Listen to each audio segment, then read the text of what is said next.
ወየኔ ውድ እንዴት እንዳማረብሽ ዲያስፖራው አፈሰሽ አይገልጸውም አንደኛ ሚዜ ስለሆንሽ ያዳላሽ ማለት ብትየሙት አም ሲሪየስ እንዴ በዲያስፖራነቱ ካልሆነ በምን ሊበልጥሽ ይችላል እርጋታው ለኔ ያለው ፍቅርና ክብር ሄዱዬ እስካገባው እንዴት እንደጓጓ እኔ ራስ አንደኛ ሚዜነቴን ለማሳየት አንድ ወር የቀረው ሰርግሽ እኮ አንድ አመት ያህል እንዴት እንደራቀብኝ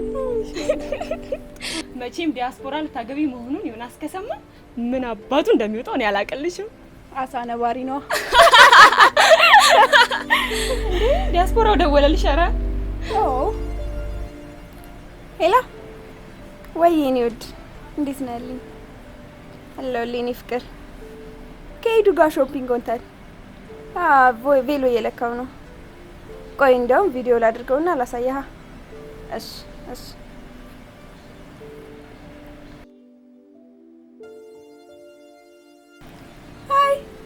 አየኝ እንዴት እንዳማረብኝ ቆንጆኝ እየጠበቅኩ ነው ተሎናልኝ እሺ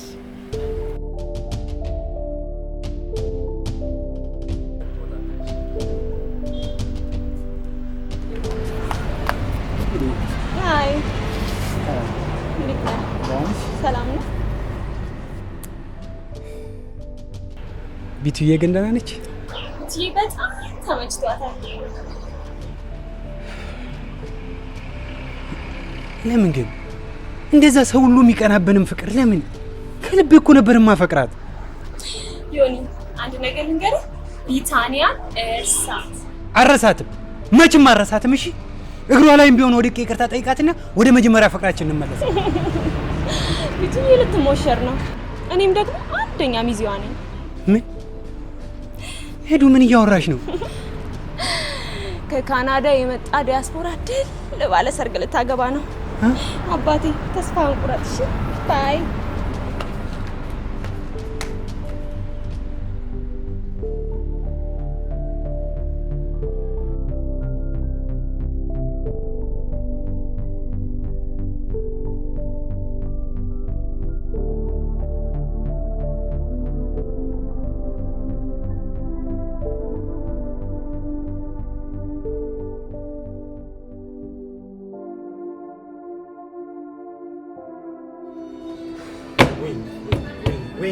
ወይኔ ዮናስ ዮኒ ምን ሰላም አይደለም ምን ሰላም አለ ለምን አሁን ደውላ ታርፈ ተራይ እቺ ቢታኒያ ነች አበናት አሁን ደውላ አንቀጥቅጥ የተራኝ አሁን ቢታኒያ ምናምን ልትለኝ ነው ከዛሬ ነገ ታርቀን ወደ መጀመሪያ ፍቅራችን እንመለሳለን ስልልኝ ጉድ ሰራይ ነው ጉድ ማለት ኦኬ ወደ ውጪ ልትሄድ ምን ሰው ወደ ውጪ ትሄዳለች ከውጪ የመጣ ዲያስፖራ ልታገባ ነው ይሄማ ጥሩ ነው ታዲያ ሴት ብሄር ሴት ይተካል ከዛ ባለፈ ደግሞ አሁን ያለበት ሁኔታ በጣም አሪፍ ስለሆነ ህይወትን ተረጋግተህ ትመራለህ መቼም አልተዋትም እሺ ቢታኒያ የኔና የኔ ብቻ ነች እሺ ኧረ እባክህ ረጋ በል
አንዴ ላናግራት ቢቱዬ እንደው ደህና ነሽ ስደውልም እኮ ስልክ አታነሺም ማንሳት ስላልፈለኩ ነው ከዚህ በኋላም ደግሞ ስልኬ ላይ እንዳትደውል አሁን ምን ፈልገህ ነው የምርሽን ነው ግን ቤቱ የምር በቃ ፍቅሬ ረግጠሽ ሄደሽ ሌላ ሰው ልታገቢ ነው አዎ ቤቱ በእናትሽ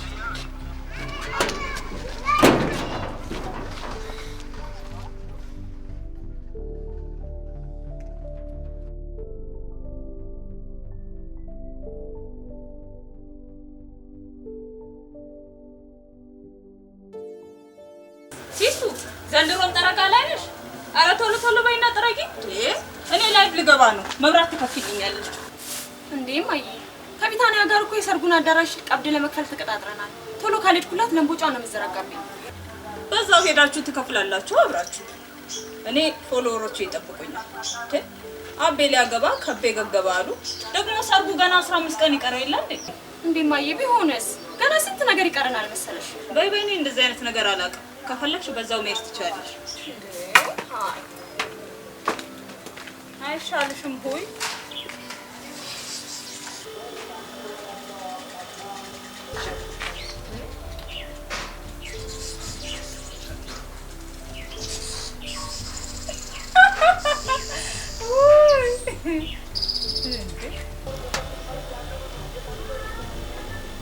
እንዴ እንዴ ማነች እቺ ደግሞ እርቃኗን? እንዴ እቺ ጉድ ነው። ኤደን ኤዱ፣ ኧረ ነይ በእናትሽ ጉድ ሆነናል። ጉድ ሆናችኋል እንጂ እቺ እርቃኗን የለቀቀችው ቢታንያ አይደለች እንዴ? ምንድነው እንደዚህ እርቃኗን የለቀቀችው? ኧረ በስመ አብ፣ ሰው ተበላሽቶ የለ እንዴ? አምጪ፣ ይሄንንማ ሼር አደርገዋለሁ። ማየ ምን ሆነሽ ነው እንዴ? ሆናል ጓደኛዬ። ጉድ ሆነች። ወይ ጉድ! ቅሌት ነው ይሄ። በሰርግ ሰው እንደዚህ አይነት ቅሌት! ኧረ ማየ ዝም በይ፣ ረዛ ራስሽ ዝም በይ። አንቺም ያው ነሽ እንዴ? ሄሎ ቢቱ፣ አሁኑኑ ግቢና አይፈቢ ላይ ዮናስ የፖስተውን አሁኑኑ ግቢ። ወይኔ ጓደኛዬ ጉድ ሆነች። ወይኔ ወዴ ልትሄጂ ነው? ቢታንያ ጋር ነው የምሄደው። እና የጓደኛሽን ታሪክ ልትደግሚ ነው? ሂጂ ግቢና ልብስሽን ቀይሪ። ምን ትላለች? ሂጂ ግቢ።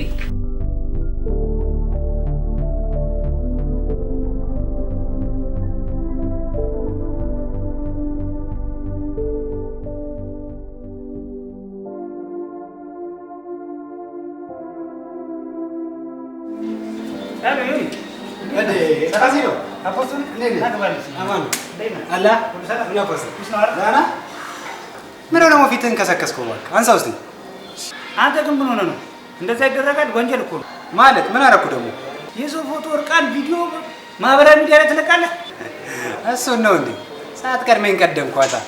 እሷ ለምሳ ስታስበኝ እኔ ለቁርስ ለፍ አደረግኳት። በጣም ትገርማለህ። በእውነት እንደዚህ አልመሰለኝም ነበር። ለማንኛውም ልጆቹ ለምስክርነት ከፈለጉኝ ቃል እንደምሰጠው። ምን? እኔ ላይ ልትመሰክር? ፋሲሎ ምንም አደርጋለሁ እንዴ? ቻው እንዴ! ፋሲሎ ምን ሆነ ነው? ፋሲሎ ምንድን ነው አንተ? ፋሲሎ ምን ሆነ ነው? ምን አድርግ ነው የምትለኝ? ለምን እንደምትለኝ? እኔ ወንድምህ ላይ ልትመሰክር ነው? አንተ ምን ሆነ ነው? ወንጀል እኮ ነው የሰራኸው ነው። እንታያታለን። ልባል አንተ መስክር። እንታያታለን። አሳያለሁ። ደፋር ነው በጣም።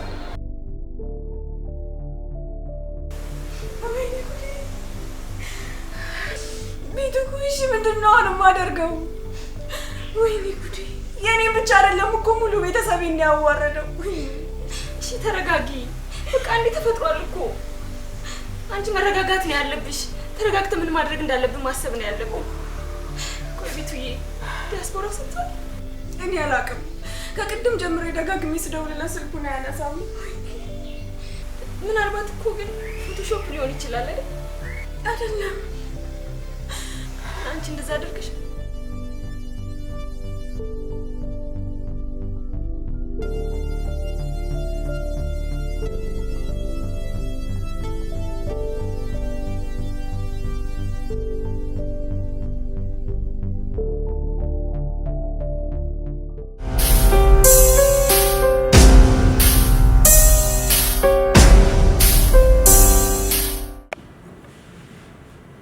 ስልካቸው ሳይለንት አለ። ተነሱ።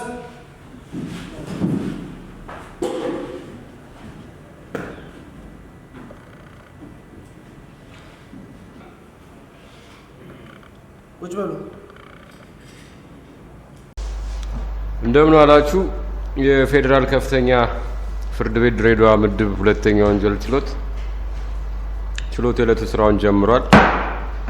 የካቲት 3 2017 ዓ.ም ዳኛ ዮሐንስ ዘውዱ በቅድሚያ የምንመለከተው በፍትህ ሚኒስቴር ድሬዳዋ ቅርንጫፍ ጽህፈት ቤትና በአቶ ዮናስ ሻውል መካከል በመዝገብ ቁጥር 23401 የተያዘውን ጉዳይ በተመለከተ ይሆናል። ቀርበዋል። አቶ ዮናስ ሻውል፣ እሺ ቦታዎትን የያዙ።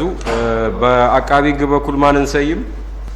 አቃቤ ጋረጋይ እንደሻው ቀርብ ያለው አቶ ዮናስ ሻውል አቤት ቀርብ ያለው የአያት ስም ተካበ እድሜ 29 ስራ የፀጉር ቤት ሰራተኛ አድራሻ ቀበሌ 02 የቤተሰብ ሁኔታ ያላገባ የተከሳሽ ተከላካይ ጠበቃ ስሞን ያስመዝግቡ። የተከሳሽ ጠበቃ ምትኩ አንጋሳ ክሱ ደርሷቸዋል? ደርሷል። የተከበረ ፍርድ ቤት። እሺ፣ በድጋሚ በግልጽ ችሎት ይነበብላችኋል፣ ታዳምጣላችሁ።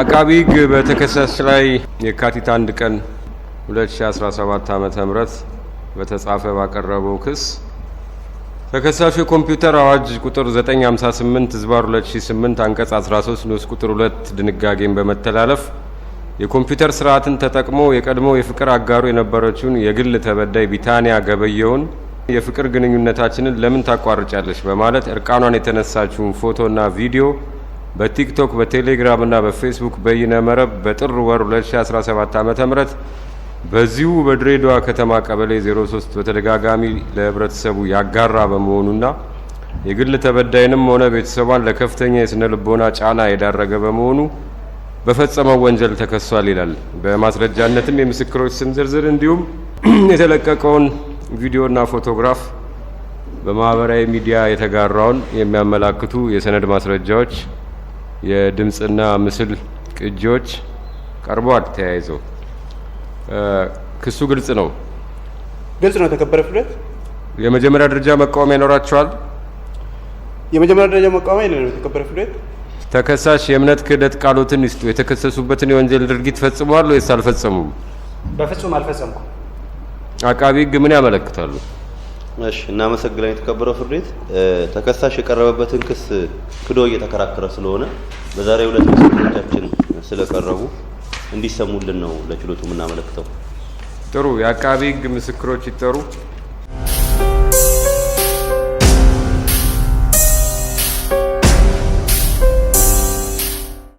የአቃቢ ሕግ ምስክሮች ማንነታችሁን እናረጋግጣለን። ወይዘሪት ቢታንያ ገበየው፣ አቶ ፋሲል አወቀ፣ ወይዘሪት ኤደን ኃይሉ ቃለ መሃላ ፈጽሙና ውጪ ትጠብቃላችሁ።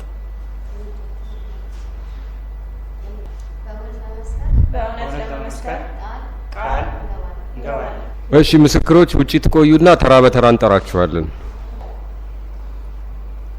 አቃቢ ሕግ ጭብጦ ላይ ያስመዝግቡ። ምስክሮቹ ምንድን ነው የሚያስረዱልዎት? እሺ፣ እናመሰግናለን። የተከበረ ፍርድ ቤት ምስክሮቻችን እንደ ክስ አቀራረባችን የሚያስረዱ ናቸው። ሶስቱ። ማን ይቅደምልዎት? በመጀመሪያ የግል ተበዳይ ወይዘሪት ቢታንያ ገበየው ትጠራለች። ይጠሩ ምስክሯ።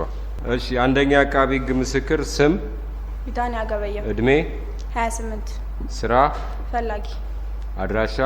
ድሬዳዋ ቀበሌ 03 ታውቂዋለሽ እሱን? አዎ። ዝምድና ወይ ጸብ አለሽ? ዝምድና የለንም። እሺ፣ ጸብስ? ጸብም የለንም። እሺ፣ ዛሬ ለምን እንደመጣሽ ታውቂያለሽ? አዎ። ለምንድን ነው የመጣሽው?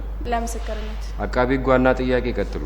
እሺ፣ እናመሰግናለን። የተከበረው ፍርድ ቤት ቢታንያ አሁን ችሎቱ ሲጠይቅሽ ዛሬ ለምስክርነት እንደመጣሽ ገልጸሻል። እስቲ የምትመሰክርበት ጉዳዩ ምንድን ነው? ከጊዜው ጀምሮ ዘርዝረሽ ለፍርድ ቤቱ አስረጅልን እስቲ። እሺ፣ ከተከሳሽ ጋር ከዚህ ቀደም የፍቅር ግንኙነት ነበረን እና በአንዳንድ ነገሮች ምክንያት ባለመግባባታችን ምክንያት ግንኙነታችን መቀጠል አልቻለም። እናም አሁን ላይ የራሴን የሆነ ህይወት ጀምሬ ትዳር ሂደት ላይ በነበርኩበት ሰዓት ማህበራዊ ሚዲያ ላይ በለቀቀብኝ የእርቃን ፎቶ ምክንያት ከስሽ እሱ ላይ ለመሰከር ነው የተገኘሁት። እስቲ አሁን በማህበራዊ ሚዲያ የእርቃን ፎቶዎች ተለቀቀብኝ ያልሻቸው መቼ ነው የተለቀቀው? እስቲ በምንድን ነው የተለቀቀው? እስቲ ማን ነው እስቲ የለቀቀው? ይህን ለፍርድ ቤቱ ዘርዝረሽ አስረጅልን። እሺ፣ ሰርጌ ጥር 30 ሊደረግ 15 ቀን ሲቀረው ጥር 15 ላይ ነው ሰው ልኮልኝ ያየሁት። የተለቀቀውም በቴሌግራም በፌስቡክ እና በቲክቶክ ነው። ያው የለቀቀውም ተከሳሽ ነው። እሺ፣ እንዴት አወቅሽ አንቺ እሱ መልቀቁ? ፎቶውን ያነሳኝ እሱ ነው። ቪዲዮንም የቀረጸኝ እሱ ብቻ ነው እና እሱ ጋር ብቻ ነው የነበረው። እናም የተለቀቀበት ፔጅም የእሱ ነው። ፖሊስም በምርመራ ያረጋገጠው እሱ እንደለቀቀው ነው። እሺ፣ ይሄን መለቀቁን ተከትሎ ምንድነው ሆነ ያልሽው? ከሰርግሽ ጋር በተያያዘ ምንድነው የደረሰው ነገር የተፈጠረው ነገር ሲለ ፍርድ ቤቱ ግልጽ አድርጊልን። እሺ ያው ሰርጌ ተቋርጧል። በቃ ሙሉ ለሙሉ ሊያገባኝ የነበረውን ሰው ይሄን ነገር ባየ ጊዜ እንደዚህ አይነት ሴት አላገባም ብሎ ሁሉንም ነገር ትቶታል። እኔንም ቤተሰቤንም አዋርዷል።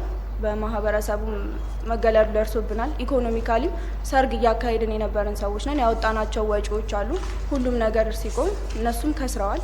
ስለዚህ በብዙ መልኩ ተጎድተናል። ሙሉ ቤተሰቤም እኔም ሁላችንም ተጎድተናል። እሺ አመሰግናለሁ። የተከበረ ፍሬ ጨርሻለሁ። እናመሰግናለን። የተከበሩ አቃቢ ሕግ የተከሳሽ ተከላካይ ጠበቃ መስቀለኛ ጥያቄ ካሉት ማቅረብ ይችላሉ። እናመሰግናለን። የተከበረ ፍርድ ቤት መስቀለኛ ጥያቄ አለን። ይቀጥሉ። ወይዘሪት ቢታንያ ቅድም በምንድን ነው የተለቀቀ ያሉት ፎቶ? በቲክቶክ በቴሌግራም እና በፌስቡክ። ተከሳሽ የስልካቸው የምስጢር ቁልፍ አለው እንዴ? አዎ አለው። እርግጠኛ ነው አለው የለውም? አለው። እሺ ይሄ የተለቀቀ ፎቶ ምናልባት ሌላ ሰው ስልካቸው ጠፍቶባቸው በሌላ ሰው ቢለቀቅ በጎረቤት በሌላ ሰው ቢለቀቅ ምንድነው እርግጠኛ መሆኑ የቻሉበት? እስቲ ያስረዱ። ያው የለቀቀው እሱ ነው። ምክንያቱም ለጓደኛው እኔ ጠይቆኝ አብሬው እንደመሃሉን ባረጋገጠበት ሰዓት ሊበቀለኝ እንደፈለገና ሳልቀድመው እንደቀደመኝ ለጓደኛው አስረግጦ ነው የነገረው። ይሄም አንድ ማስረጃ ነው። ወይዘሪት ቢታንያ እርሷም እሱ ሊበቀለን ፈልጎ ነው አሉት። ይሄ ግምት አይሆንም ወይ? ስለቃይቷል። አይ እኔ የማውቀው ይሄንን ነው ያለኝ መረጃ ይሄ ነው። የማውቀውም ነገር የለም ከዚህ ሌላ ሰው በተመሳሳይ ፔጅ ክሬት አድርጎ ሊለቅ አይችልም። ተከላካይ ጠበቃ ምስክሯ የማውቀው ይሄን ያህል ነው ከዚህ በላይ አላውቅም ስላሉ ሌላ ጥያቄ ካሉት ይቀጥሉ። ጨርሰናል። የተከበረ ፍርድ ቤት እሺ እናመሰግናለን። የተከበሩ ተከላካይ ጠበቃ ድጋሚ ጥያቄ ካሉት የተከበሩ አቃቢ ሕግ ማቅረብ ይችላሉ። የለንም። የተከበረ ፍርድ ቤት እናመሰግናለን። ምስክር መሄድ ይችላሉ። አረፍ ይበሉ። ሁለተኛ አቃቢ ሕግ ምስክር ይጠሩ። ሁለተኛ አቃቢ ሕግ ምስክር ስሞትን ያስመዝግቡ። ፋሲል አወቀ። እድሜ 32። ስራ የግል አድራሻ ድሬዳዋ ቀበሌ 04 የቤት ቁጥር 516 ያውቋቸዋል ተከሳሹን? አዎ። ጸብ ወይም ዝምድና አላችሁ? የለን። ዛሬ ለምን መጡ እዚህ ፍርድ ቤት? ለምስክርነት። ይቀጥሉ አቃቢ ሕግ ዋና ጥያቄ። እናመሰግናለን። የተከበረው ፍርድ ቤት ፋሲል አሁን ችሎቱ ሲጠይቅህ ለምስክርነት ነው የመጣሁት ብለሃል። እስቲ ምንድነው የምትመሰክረው? ምንድነው የምታውቀው? ከጊዜው ጀምረህ ዘርዝረህ ለፍርድ ቤት ውስጥ ያስረዳል። ጉዳዩ ያው ጓደኛዬ ነው ልጁ። ማንን ነው ጓደኛዬ ነው የሚሉት? አቶ ፋሲል ለችሎቱ ይግለጹ። ዮናስ። እሺ። ከቢታንያ ጋር ያው የፍቅር ግንኙነት ነበራቸው። እሺ። በመሀል እንግዲህ ያለመግባባት ተፈጠረና በአንዳንድ ነገሮች ባለመስማማታቸው የበቀል ስሜት ውስጡ ተነሳስቶ እርቃን ፎቶና ቪዲዮ ለቃለሁ የሚል ሀሳብ አነሳ። እኔም ይሄ እንደማይሆን ነገርኩት፣ ግን እሱ ሊሰማኝ አልፈቀደም። ማህበራዊ ሚዲያ ላይ ያው ፎቶውንም እርቃን ቪዲዮውንም እንደሚለቅባትም ነገረኝ። ከዛ በኋላ እንደለቀቀባትም ነገረኝ። ከእሷ ጋርም ስንገናኝ ደግሞ ያንን እንዳደረገው እሷን በቪዲዮ አሳየች። መቼ ነው ይሄ የሆነው? ወደ ጥር 15 አካባቢ ሰርጓ መዳረሻው አካባቢ። እስቲ አሁን ቀደም ብሎ ጓደኛው እንደሆነ እየነገርከን ነው። ከዛም ደግሞ ሰርጓ እያልከን ነው። ምንድን ነው ሰርጉ? በምን ሁኔታ ከማጋ የተፈጠረ ነበረ? ማህበራዊ ሚዲያ ተለቀቀ የሚሉትን ነገር ግልጽ ያድርጉልን። ምን አላማ ነበረው? ለምን አላማ ነው የተለቀቀው? እሱ የተጠቀመው ያው እሷ ልታገባ ስለሆነና የተጣሉበት ምክንያት ብዙም አጥጋቢ አይደለም ብሎ ስላሰበ በቀል ስሜት ተነሳስቶ ነው። ከኔ ውጪ ሌላ እንዴት ታገቢያለሽ? ይሄም መሆን የለበትም፣ በቃ መወሰን ያለብኝ እኔ ነኝ ምናምን ብሎ ከራሱ ጋር አልተግባባም። ከዛ በበቀል ስሜት ውስጡ አደረና ይህንን እንትን አለባት። ያንን በማድረጉ ደግሞ እሷም ያው በስነ ልቦናም በማህበራዊም በቤተሰብ ጉዳይ ላይም ከፍተኛ የሆነ ቀውስ እንዲደርስባት አድርጓል። ሰርጉ ያልከው ምን ሆነ? ያ ሰርግ የተባለው ነገር እሱ በበቀል ስሜት በለቀቀው ቪዲዮና ፎቶ የተነሳ ሰርጉ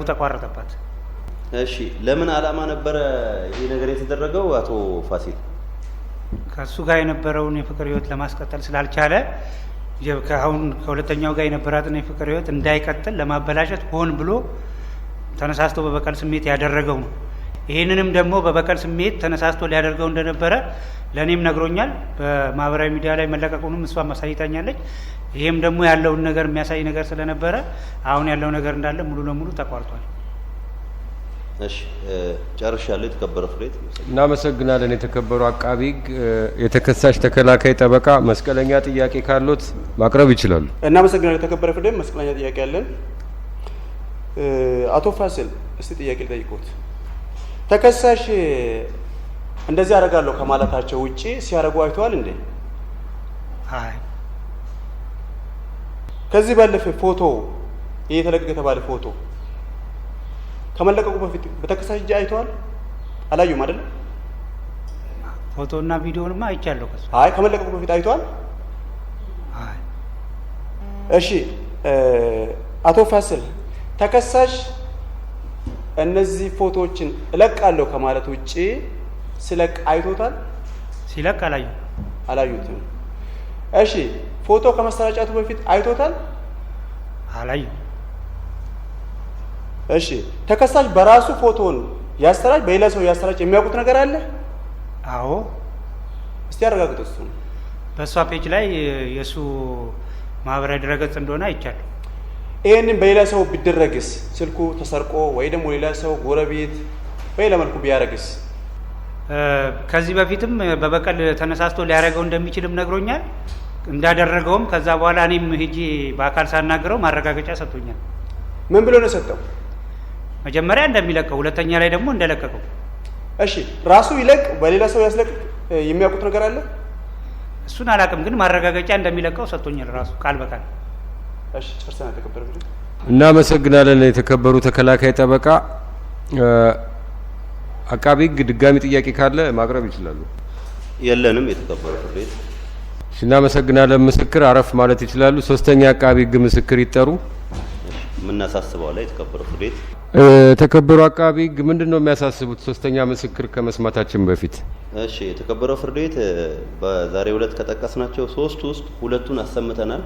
እኚህ ሶስተኛ ምስክራችን ወይዘሪት ኤደን ቀደም ሲል ከመሰከሩት ከሁለቱ የተለየ ስለማያስረዱ እሳቸው ተሰናብተው በተሰሙት ምስክሮችና ባቀረብናቸው የሰነድ ማስረጃዎች ፍርድ ቤቱ አግባብ ነው ያለውን ብዬ እንዲሰጥልን ነው የምናመለክተው።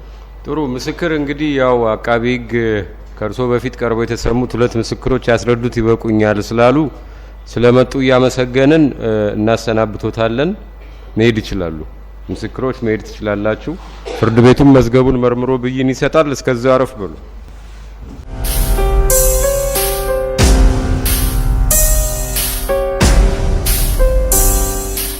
ፍርድ ቤቱ መዝገቡን መርምሮ ብይን ሰጥቷል። እናነብላችኋለን። ፍርድ ቤቱም መዝገቡን እንደመረመረው አቃቢ ህግ ሁለት ምስክሮችን አቅርቦ በደንቡ መሰረት ቃለ መሃላ ፈጽመው የሰጡት የምስክርነት ቃል ሲታይ አንደኛ የግል ተበዳይ የሆነችው አንደኛ አቃቢ ህግ ምስክር ምስሉን በፍቅር ግንኙነታቸው ወቅት ተከሳሹ እንዳነሳትና ግንኙነታቸው ሲቋረጥና እሷ ሌላ ትዳር ልትይዝ ጥቂት ቀናት ሲቀራት በማህበራዊ ሚዲያ ከለቀቀባት በኋላ ለሁለተኛ አቃቢ ህግ ምስክር የት አባቷ ሳትቀድመኝ ቀደምኳት ብሎ በበቀል ስሜት ይህን እንዳደረገ እንደገለጸላት ጓደኛው እንደነገራት ገልጻ ስትመሰክር፣ ሁለተኛ አቃቢ ህግ ምስክርም በበኩሉ የተከሳሹ ጓደኛ እንደሆነና ተከሳሹ ድርጊቱን ለመፈጸም ሲዝትና ሲዘጋጅ እንደነበር ድርጊቱን ከፈጸመ በኋላም አደረግኩት ብሎ በበቀል ስሜት ገልጾ ያረጋገጠለት መሆኑን በተደረገው ድርጊት ሳቢያም የተበዳይ አዲስ ህይወትና ሰርጓ እንደተቋረጠና እንደቀረ የጀመሩት ድግስም ባክኖ እንደቀረ ገልጸው መስክረዋል ምስክሮቹ። ስለሆነም የቀረበው የድምጽና ምስል ማህበራዊ ሚዲያ ማጋሪያና በይነ መረብ ማረጋገጫ እንዲሁም የሞባይል ስልክ ማስረጃዎች ከምስክሮቹ ቃል ጋር ተጣምረው ሲታዩ አቃቢ ህግ ክሱን በሰውና ሰነድ እንዲሁም ድምጽና ምስል፣ የቪዲዮ ቅንብር እንዲሁም የኮምፒውተር ማስረጃዎች ተቀባይነትና አግባብነት ያላቸው ማስረጃዎች በበቂ ሁኔታ ክሱን አስደግፎ ማስረዳቱን ስለተገነዘበ ፍርድ ቤቱ ተከሳሽ በወንጀለኛ መቅጫ ስነ ስርዓት ሕግ አንቀጽ 142 ንዑስ ቁጥር 1 መሰረት እንዲከላከሉ በማለት ብይን ሰጥተናል። የመከላከያ ማስረጃ አላችሁ? ተከሳሽ የለንም። የተከበረ ፍርድ ቤት አቃቢ ሕግ ምን ያመለክታሉ? እሺ የተከበረው ፍርድ ቤት ያው ፍርድ ቤቱ ተከሳሾችን እንዲከላከል ብይን የሰጠ ቢሆንም ተከሳሹ በጠበቃው አማካኝነት መከላከያ ማስረጃ የለኝም ሲል ያመለከተ በመሆኑ ፍርድ ቤቱ ባቀረብናቸው የሰነድና የሰው ምስክሮች አማካኝነት በተረጋገጠው አግባብ የጥፋተኝነት ውሳኔ እንዲሰጥልን ነው የምናመለክተው። ጥሩ። ፍርድ ቤቱ መዝገቡን መርምሮ ፍርድ ይሰጣል። ጥቂት አረፍ በሉ።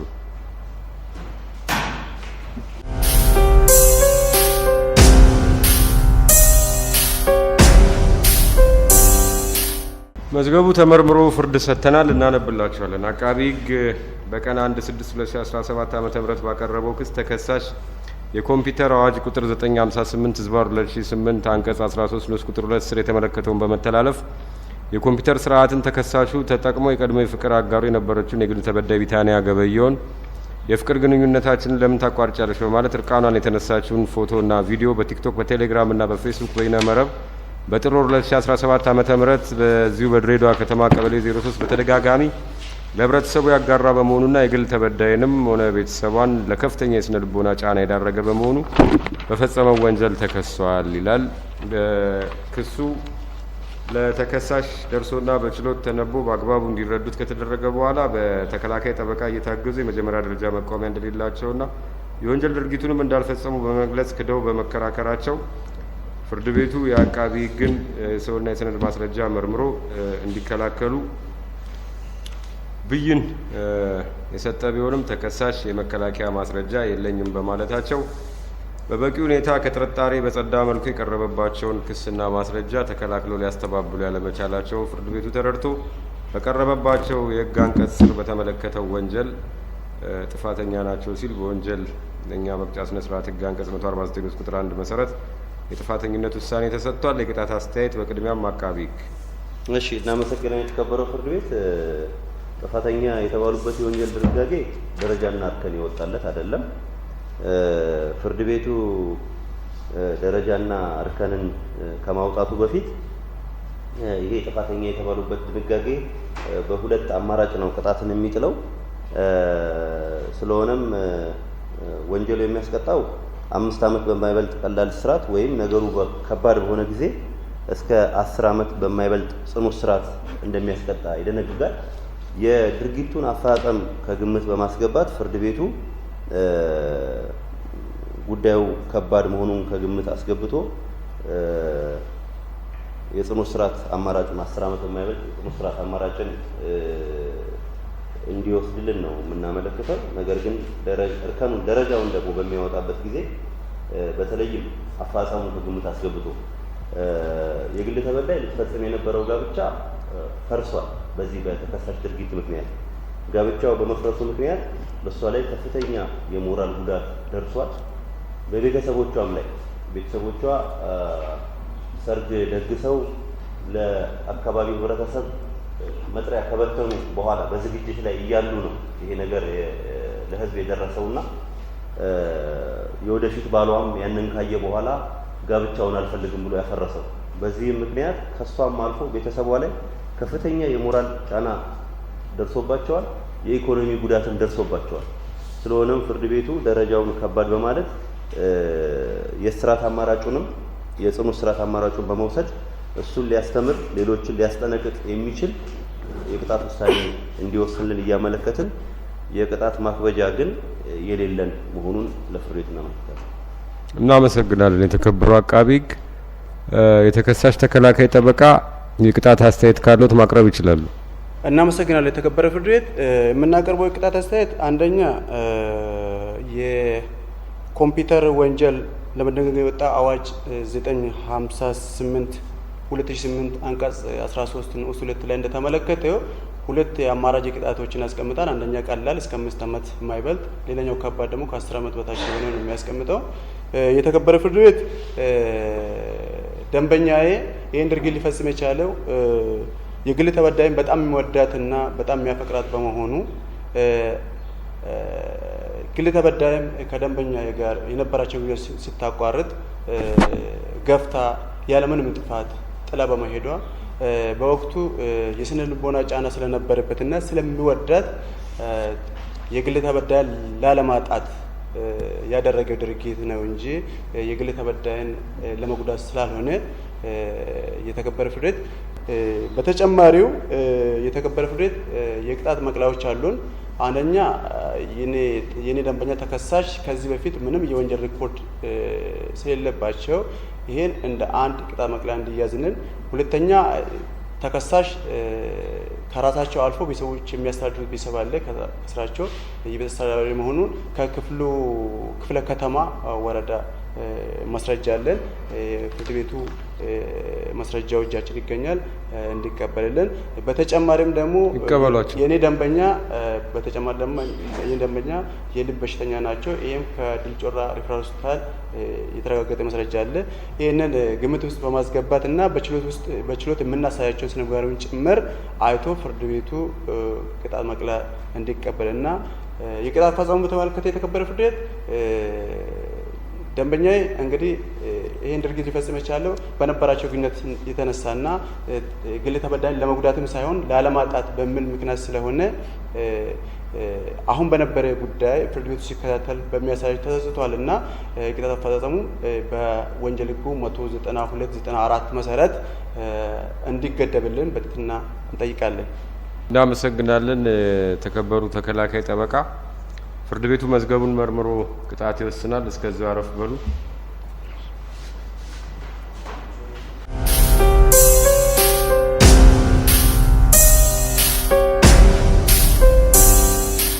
መዝገቡ ተመርምሮ ቅጣት ተወስኗል። እናነብላችኋለን። ቅጣት ተከሳሽ ጥፋተኛ የተባሉበት የኮምፒውተር አዋጅ ቁጥር 958/2008 አንቀጽ 13 ንዑስ ቁጥር 2 ከ5 ዓመት በማይበልጥ ቀላል እስራት ወይም እንደ ወንጀሉ ከባድነት ከ10 ዓመት በማይበልጥ ጽኑ እስራት የሚያስቀጣ ሲሆን የፌዴራል ጠቅላይ ፍርድ ቤት ባወጣው የቅጣት አወሳሰብ መመሪያ ቁጥር 2/2006 ለወንጀሉ ደረጃና እርከን ባያወጣለትም ፍርድ ቤቱ ደረጃውን ለማውጣት በአቃቢ ሕግና በተከሳሽ በኩል የቀረቡትን አስተያየቶች እንዲሁም የተረጋገጠውን ፍሬ ነገር ወስዶ መርምሯል። እንደመረመረውም በክፋት ተነሳስቶ ድርጊቱን የፈጸመና በተበዳይ የወደፊት መልካም እድሏና ሞራሏ ላይ ጉዳትን ያደረሰ ከመሆኑ አንጻር መካከለኛ ብሎ ደረጃውን የቅጣት መነሻ እርከኑንም 17 አድርጎታል።